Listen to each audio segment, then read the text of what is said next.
Hi there. I am Jennifer Elizabeth Masters. I'm a soul sculptor.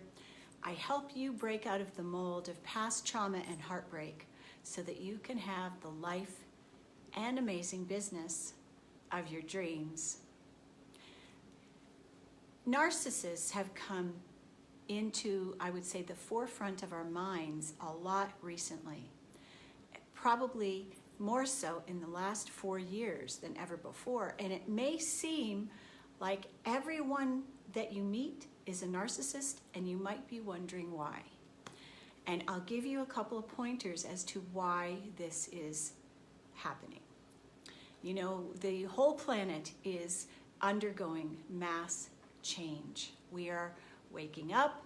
We're waking up to our patterns. We're waking up to the truth of who we are, but we're also waking up to those players on our stage of life.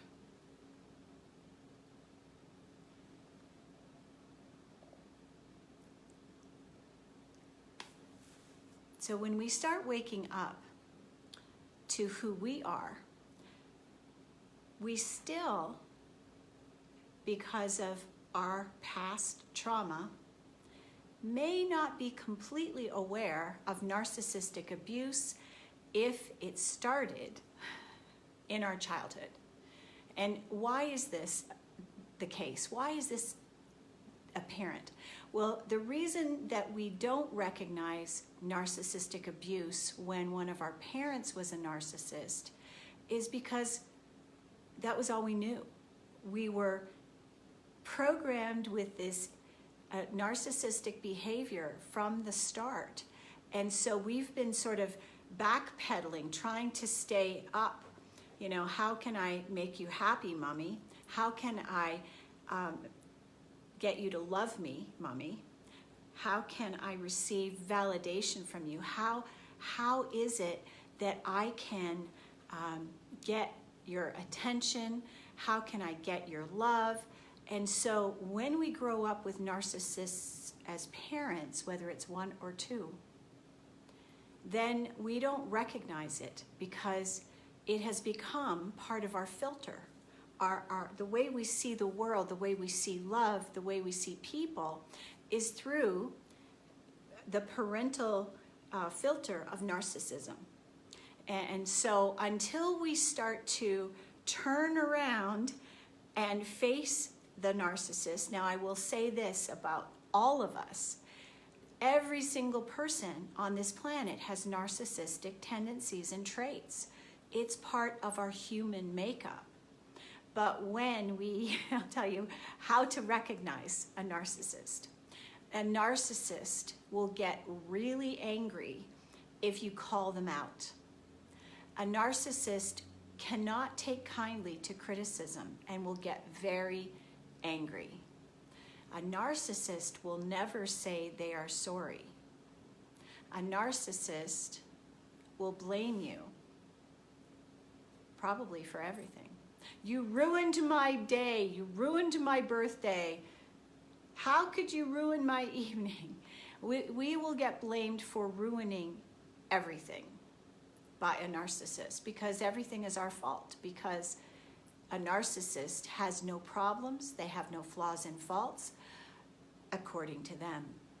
So narcissists very rarely are diagnosed with narcissism. They very rarely will go to therapy. You know, if you've been married to one and you tried to drag the narcissist to therapy, it's a very challenging experience, and you may, if you get them to go once, it'll be very reluctantly, and trying to get them to continue with therapy will be very challenging. Okay, so when we're growing up with a narcissist, we will have challenges with self-esteem. We will be highly critical to ourselves because the very person who should have taught us about love taught us the opposite. And now you may wonder, well, why did I get a parent like that? Well, typically, if you had a narcissistic mom, you are an empath. And what's an empath? An empath is a highly sensitive being, someone who who feels and senses the feelings and emotions of others. You know what other people are going through and you feel it deeply. And so narcissist on one side, the opposite is the empath. And so we as empaths often ask for a narcissistic parent so that we will rise and heal from it and really begin to love ourselves and, of course, our clients, because empaths are often coaches and healers. So I'm going to go back to the narcissistic traits. How do you recognize a narcissist?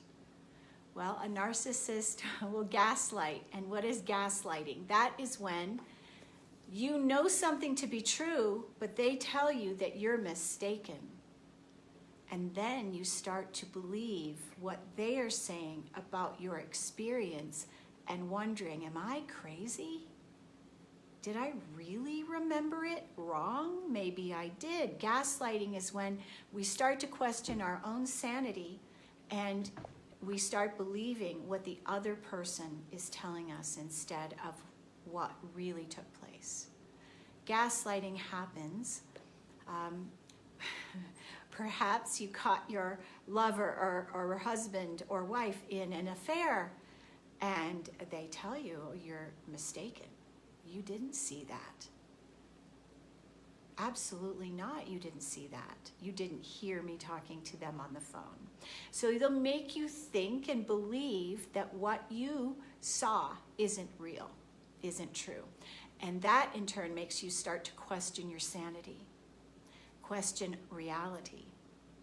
And if you're in a relationship for a long term with a narcissist, then that period of unreality could extend for decades.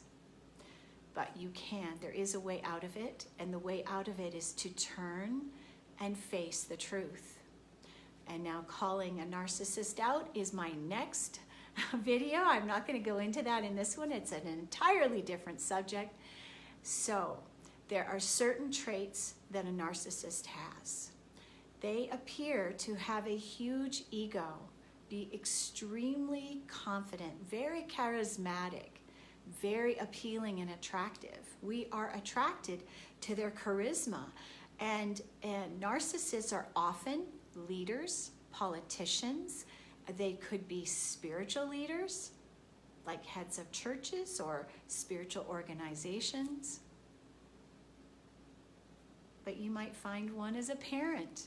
And when you start looking at what the traits are of a narcissist and looking back at what you experienced growing up, it is possible that your mom or dad or both were narcissists. And we are going to go through a series this week about overcoming narcissistic abuse. And you're looking at someone that has. And what tends to happen is if we have a parent who's a narcissist, we continue to attract more of the same until we heal this, our heart, our broken heart, completely. And there is hope. I've done it. I can help you do it too. I'm Jennifer Elizabeth Masters. My website is jenniferelizabethmasters.com. I invite you to check it out. There is plenty there for you to see and a free download for you as my gift for you visiting. So much love. Mwah! Thanks for joining me today, and I'll see you tomorrow again about calling a narcissist out. Do you want to? See you tomorrow. Thanks for being here.